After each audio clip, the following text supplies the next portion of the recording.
एक बंदे ने दुनिया को तरजीह दी और दूसरे भाई ने किसको? नबी पाक सल्लल्लाहु अलैहि वसल्लम से मंसूब जो मुँह मुबारक था उसको तरजीह दी, हुजूर से प्यार करने वाला था।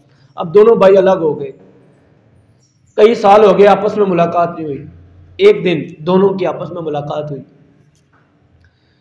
तो मुलाकात के बाद एक भाई कहने लगा जिसके पास माल था, उसने कहा कि अल्लाह का बड़ा फजल है, अल्लाह का बड़ा करम है कि अल्लाह ने मुझे जो वक्त का बादशाह उसका वजीर ख़जाना बना दिया है। मैं वजीर ख़जाना हूँ, ठीक है, तो मैं बड़ा अल्लाह का फजल है। दूसरा भाई कहने लगा अल्लाह का मुझ पर भी बड़ा फजल है, अल्लाह ने मुझ पर बड़ा ही करम फरमाया है। क्या करम किया? कहने लगा अल्लाह तबारक व तआला ने मुझे आलिम दीन बना दिया है। भाई कहने लगा आलिम तो कंगाल होते, जो वजीर खजाना था वो कहने वो मौलवी तो कंगाल होते, उनके पल्ले तो कुछ होता ही नहीं, वो खाते भी अपना नहीं है, लोगों के सहारे जीते हैं, तुम कैसे कह सकते हो कि अल्लाह का फजल है?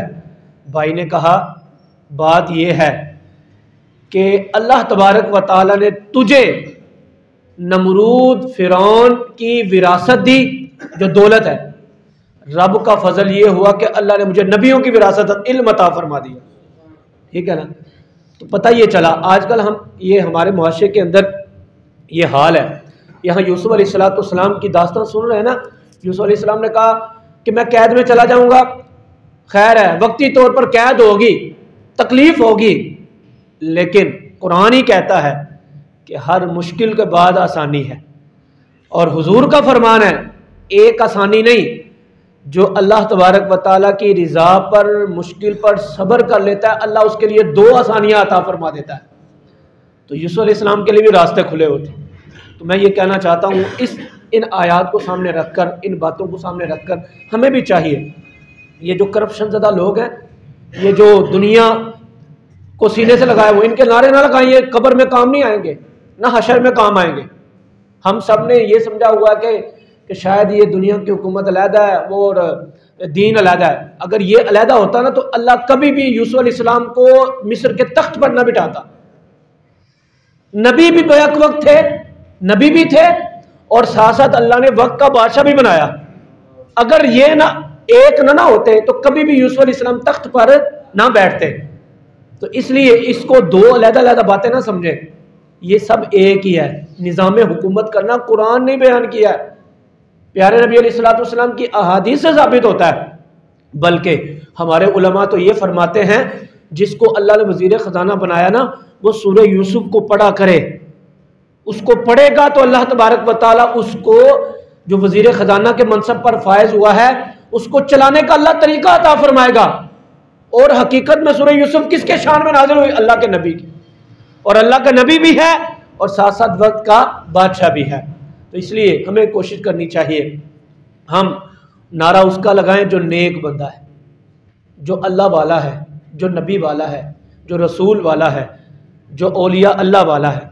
ये दुनिया वाले जो होते हैं या दुनिया में काम आएंगे ना आखिरत में काम आएंगे, ये बल्कि फंसा देंगे, खुद तो फंसे हुए हमें भी फंसा देंगे। ये ज़हन में रखिएगा बात। कुरान कहता है यौम नदउ कुल्ला उनासिम बिइमामिहिम, कुरान कहता है उस दिन बुलाया जाएगा उस जितने भी जिसके इमाम के पीछे लोग चलते होंगे ना, अल्लाह फरमाएगा तू उसके पीछे चलता है आ जा उसके साथ, उसके पीछे चलता है आ जा उसके साथ। कुरान ने कहा है, ये किसी मौलवी की बात नहीं है। तो इसलिए हम सब अपने वतन को ठीक करने के लिए अपना किरदार अदा करें, अपने आप अपनी समत को चेंज करें। ये याद रखिएगा, मैंने पहले अर्ज किया ये दो बातें नहीं, ये एक ही बात है। हुकूमत करना और दीन सब एक है। ये अलहदा अलहदा, ये अंग्रेज़ों की साजिश हुई, अलहदा अलहदा कर दिया कि मौलवियों को अलहदा कर दिया और दुनिया वालों को तुम अलहदा करो, ये अलहदा करें, तब का बेड़ा गर्क हुआ है। ये हर 5 साल के बाद आते हैं, नारे लगाते हैं, हम भी उनके नारे लगाते हैं और हमें जो है वो कहते हैं लॉलीपॉप दे के चले जाते हैं, हम गलियां बना देंगे फलाना। ओ भाई 35-40 साल से तो तुम्हारी हुकूमत है, तुम्हारे पल्ले ही था। कोरोना के अंदर लोग भूखे मर रहे थे, यहाँ सिंध के अंदर सैलाब आया, लोग भूखे मर रहे थे। मैं आपको बताऊं सबसे ज्यादा मदद करने वाले मौलवी थे। कौन नहीं इस बात को जानता? लेकिन जब मौलवी बात करते हैं, मौलवी कहां से खिलाएंगे? भाई कोरोना के अंदर किसने खिलाया? मौलवियों ने कहा ना आप लोगों को कि 2 गरीबों को सिंध के अंदर हुकुम जो सैलाब के अंदर फंसे हुए थे, किसने कहा? मौलवियों ने कहा। तो कुरान कहता है यौम नदउ कुल्ला उनासिम बिइमामिहिम। इस आयत को 15वें पारे की आयत करीमा है, इस आयत को अपने पल्ले बांध लें। सैयदना यूसुफ अलैहिस्सलाम ने कैद का सहारा लिया तो अल्लाह पाक ने क्या करम फरमाया। इंशाअल्लाह हम सूरह यूसुफ सुन रहे हैं, इंशाअल्लाह आयत ब आयत सुनेंगे तो इंशाअल्लाह आपके इल्म में इजाफा होगा। लेकिन सिर्फ खुलासा कलाम आखिर के अंदर यह है, भाइयों आज हम ना बदले। इन्नल्लाह ला युगय्यिरु मा बिकौमिन हत्ता युगय्यिरु मा बिअनफुसिहिम। 13वें पारे की आयत है। अल्लाह फरमाता है अल्लाह उस कौम की हालत नहीं बदलता जो कौम खुद ना बदले। हम किसी के सहारे पर ना जिए, वो आकर मनोसलवा उतार देगा, सब कुछ बदल जाएगा। खुद बदले अपने आप को। अल्लाह फरमाता है मेरे बंदो खुद बदलो, खुद बदलोगे तो मैं तुम्हें बदलूंगा। अल्लाह पाक की बारगाह में दुआ करते हैं अल्लाह मुझे भी आपको भी अमल करने की तौफीक अता फरमाए। आमीन बिजाह।